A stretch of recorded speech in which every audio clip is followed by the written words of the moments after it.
السلام علیکم دوستوں، سیرت النبی صلی اللہ علیہ وسلم 100 اونٹوں کی قربانی۔ عبد المطلب کو یہ حکم اس وقت دیا گیا جب وہ اپنی منت بول چکے تھے۔ پہلے خواب میں ان سے کہا گیا منت پوری کرو۔ انہوں نے ایک مینڈا ذبح کر کے غریبوں کو کھلا دیا۔ پھر خواب آیا اس سے بڑی پیش کرو۔ اس مرتبہ انہوں نے ایک بیل ذبح کر دیا۔ خواب میں پھر یہی کہا گیا اس سے بھی بڑی پیش کرو۔ اب انہوں نے اونٹ ذبح کیا۔ پھر خواب آیا اس سے بھی بڑی چیز پیش کرو۔ انہوں نے پوچھا اس سے بھی بڑی چیز کیا ہے؟ تب کہا گیا اپنے بیٹوں میں سے کسی کو ذبح کرو جیسا کہ تم نے منت مانی تھی۔ اب انہیں اپنے منت یاد آئی، اپنے بیٹوں کو جمع کیا اور ان سے منت کا ذکر کیا۔ سب کے سر جھک گئے، کون خود کو ذبح کرواتا؟ آخر عبداللہ بولے ابا جان آپ مجھے ذبح کر دیں۔ یہ سب سے چھوٹے تھے، سب سے خوبصورت تھے، سب سے زیادہ محبت بھی عبد المطلب کو انہی سے تھی، لہذا انہوں نے قرعہ اندازی کرنے کا ارادہ کیا۔ تمام بیٹوں کے نام لکھ کر قرعہ ڈالا گیا۔ عبداللہ کا نام نکلا۔ اب انہوں نے چھری لی، عبداللہ کو بازو سے پکڑا اور انہیں ذبح کرنے کے لیے نیچے لٹا دیا۔ جو ہی باپ نے بیٹے کو لٹایا، عباس سے ضبط نہ ہو سکا، فوراً آگے بڑھے اور بھائی کو کھینچ لیا۔ اس وقت یہ خود بھی چھوٹے سے تھے۔ ادھر باپ نے عبداللہ کو کھینچا۔ اس کھچاتانی میں عبداللہ کے چہرے پر خراچی بھی آئی۔ ان خراچوں کے نشانات مرتے دم تک باقی رہے ہیں۔ اسی دوران بنو مخزوم کے لوگ آگے انہوں نے کہا آپ اس طرح بیٹے کو ذبح نہ کریں، اس کی ماں کی زندگی خراب ہو جائے گی۔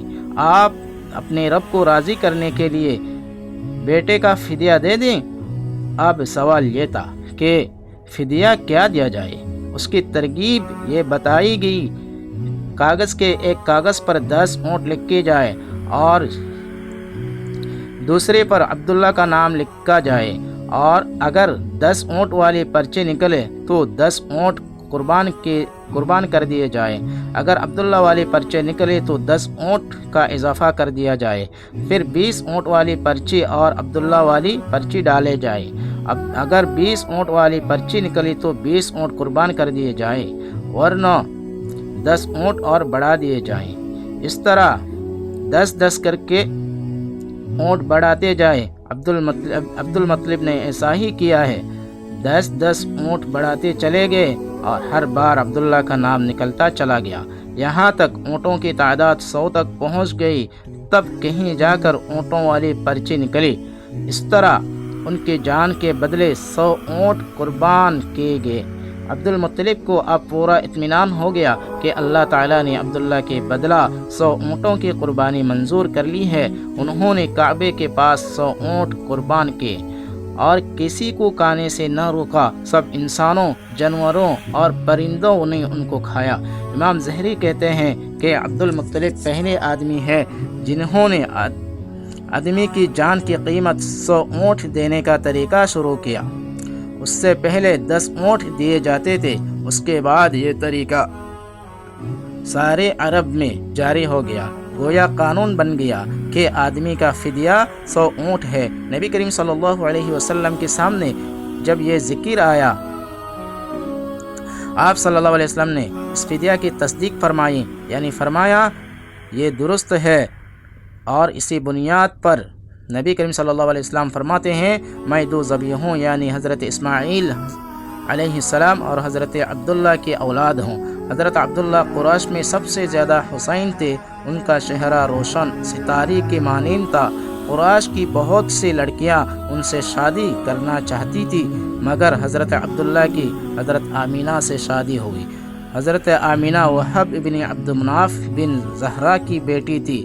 شادی کے وقت حضرت عبداللہ کی عمر 18 سال تھی۔ یہ شادی کے لیے اپنے والد کے ساتھ جا رہے تھے۔ راستے میں ایک عورت کعبہ کے پاس بیٹھی نظر آئی۔ یہ عورت ورقہ بن نوفل کی بہن تھی۔ ورقہ بن نوفل قریش کے ایک بڑے عالم تھے۔ ورقہ بن نوفل سے ان کی بہن نے سون رکھا تھا کہ وقت کے آخری نبی کا ظہور ہونے والا ہے۔ ان کی نشانیوں میں ایک نشانی یہ ہوگی، ان کے والد کے چہرے میں نبوت کا نور چمکتا ہوگا۔ جو ہی اس نے عبداللہ کو دیکھا، فوراً اس کے ذہن میں یہ بات آئی۔ اس نے سوچا ہو نہ ہو یہ وہ شخص ہے جو پیدا ہونے والے نبی کے باپ ہوں گے۔ چنانچہ اس نے کہا، اگر تم مجھ سے شادی کر لو تو میں بدلہ میں تمہیں اتنے ہی اونٹ دوں گی جتنے تمہاری جان کے بدلے میں ذبح کیے گئے تھے۔ اس پر انہوں نے جواب دیا، میں اپنے باپ کے ساتھ ہوں، ان کی مرضی کے خلاف کچھ نہیں کر سکتا، نہ ان سے الگ ہو سکتا ہوں، اور میرے والد باعزت آدمی ہے، اپنی قوم کے سردار ہے۔ بہرحال ان کی شادی حضرت آمینہ سے ہوئی۔ اب قریش کے عورتوں میں نسب اور مقام کے اعتبار سے افضل تھی۔ حضرت آمینہ حضرت عبداللہ کے گھر آ گئے۔ آپ فرماتے ہیں، جب میں ماں بننے والی ہوئی تو میرے پاس ایک شخص آیا، یعنی ایک فرشتہ انسانی شکل میں آیا۔ اس وقت میں جاگنے اور سونے کے درمیانی حالت میں تھی۔ عام طور پر اس حالت کو گنودگی کہا جاتا ہے۔ اس نے مجھ سے کہا تمہیں معلوم ہے تم اس امت کی سردار اور نبی کی ماں بننے والی ہوں۔ اس کے بعد وہ پھر اس وقت آیا جب نبی کریم صلی اللہ علیہ وسلم پیدا ہونے والے تھے۔ اس مرتبہ اس نے کہا، جب تمہاری ہاں پیدائش ہو تو کہنا، میں اس بچے کے لیے اللہ کی پناہ چاہتی ہوں، ہر حسد کرنے والے کے شر سے اور برائی سے۔ پھر تم اس بچے کا نام محمد رکھنا، کیونکہ ان کا نام تورات میں احمد ہے، اور زمین اور آسمان والے ان کی تعریف کرتے ہیں، جبکہ قریش میں قرآن میں ان کا نام محمد ہے، اور قرآن ان کی کتاب ہے۔ ایک روایت کے مطابق فرشتے نے ان سے کہا، تم وقت کے سردار کی ماں بننے والی ہوں۔ اس بچی کی نشانی یہ ہوگی کہ اس کے ساتھ ایک نور ظاہر ہوگا، جس سے ملک شام اور بصرہ کی بھر جائیں تو اس کا نام محمد رکھنا، کیونکہ تورات میں ان کا کہ آسمان اور زمین والے ان کی تعریف کرتے ہیں، اور انجیل میں ان کا نام احمد ہے کہ آسمان اور زمین والے ان کی تعریف کرتے ہیں، اور قرآن میں ان کا نام محمد ہے۔ حضرت عبداللہ کے چہرے میں جو نور چمکتا تھا، شادی کے بعد وہ حضرت آمینہ آ گیا تھا۔ فرماتے ہیں، حاکم نے یہ روایت بیان کی ہے اور اس کو صحیح قرار دیا ہے کہ صحابہ رضی اللہ عنہم نے حضور نبی اکریم صلی اللہ علیہ وسلم سے عرض کیا، کہ اللہ کی رسول ہمیں اپنے بارے میں کچھ بتائے۔ آپ صلی اللہ علیہ وسلم نے ارشاد فرمایا، میں اپنے باپ ابراہیم علیہ السلام کی دعا ہوں، اور اپنے بھائی عیسیٰ علیہ السلام کی بشارت ہوں اور خوشخبری ہوں۔ جب میں اپنی والدہ کے شکم میں آیا تو انہوں نے دیکھا، گویا ان سے ایک نور ظاہر ہوا ہے، جس سے ملک شام میں بصرہ کے محلات روشن ہو گئے۔ حضرت آمینہ نے حضرت حلیمہ سعدیہ سے فرمایا تھا، میرے اس بچے کی شان نرالی ہے، یہ میرے پیٹ میں تھے تو مجھے کوئی بوجھ اور تکن محسوس نہیں ہوئی۔ حضرت عیسیٰ علیہ السلام وہ آخری پیغمبر ہے جنہوں نے آپ صلی اللہ علیہ وسلم کی آمد کی خوشخبری سنائی ہے۔ اس بشارت کا ذکر قرآن میں بھی ہے۔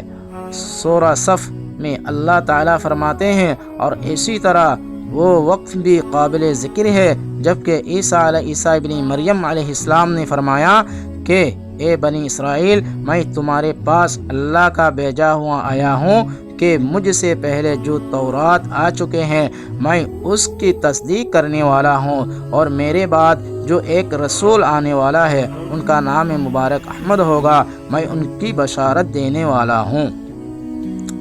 آپ چونکہ حضرت عیسیٰ علیہ السلام یہ بشارت سنا چکے تھے، اس لیے ہر دور کے لوگ آپ صلی اللہ علیہ وسلم کی آمد کا بے چینی سے انتظار کر رہے تھے۔ ادھر آپ کی پیدائش سے پہلے ہی حضرت عبداللہ انتقال کر گئے۔ سابق کتب میں آپ کی نبوت کی ایک علامت یہ بھی بتائی گئی ہے کہ آپ کی والد کا انتقال آپ کی ولادت سے پہلے ہو جائے گا۔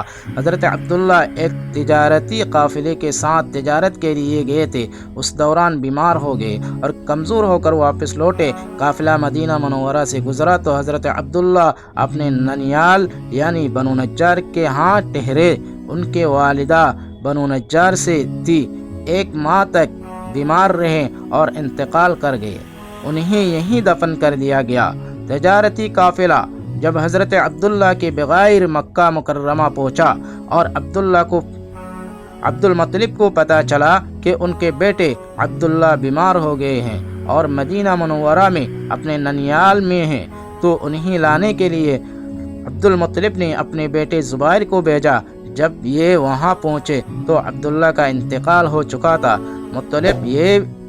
مطلب یہ کہ آپ صلی اللہ علیہ وسلم اس دنیا میں اپنے والد کے وفات کے چند ماہ بعد